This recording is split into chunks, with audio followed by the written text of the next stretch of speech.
Higpit sinturon na naman ang mga mamimili dahil sa taas ng presyo ng mga bilihin sa palengke. Gaya ni Chari Den, ang isang pirasong tilapia, paghahatian na lang nila ng kanyang mister.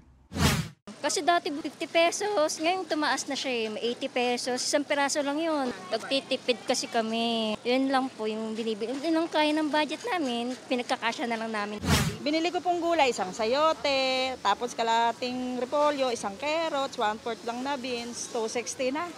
Sa monitoring ng Department of Agriculture, tumaas ang presyo ng isda gaya ng galunggong at bangus na umaabot ng hanggang 350 pesos per kilo.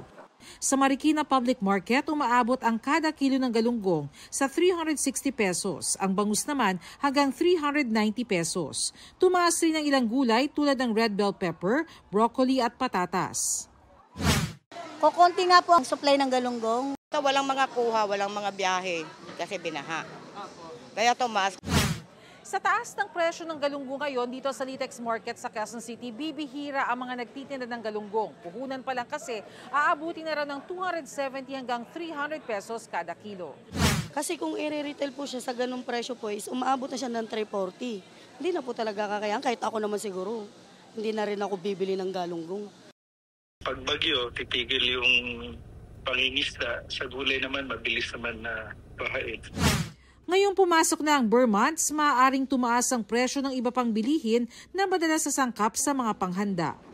Ang price pressure pagdating ng ganitong Burr months ay sa meat pa rin at saka sa eggs. Yan yung karamihan ng pressures. Sa Litex Market, Quezon City, tumaas na rin ang presyo ng baboy. Ang kasim at pige hanggang 340 pesos kada kilo, habang ang liempo naman nasa 380 pesos na per kilo. Medyo umangat na sila. Siguro dahil nga malapit ng Pasko. Ganun naman every year eh. Tumaas na rin ang presyo ng kada tray ng itlog. Habang nagdi-December, tumataas po siya ng tumataas. Weekly kasi kami, ma'am, 5 pesos or 10 pesos ang bawat taas. Bare months na, pataas ng pataas ang demand. Ayon sa DTI, may mga hirit na taas presyo ang ilang manufacturer ng sardinas sa tinapay. Pero siniguro ng kagawaran na wala pa munang taas presyo ngayon.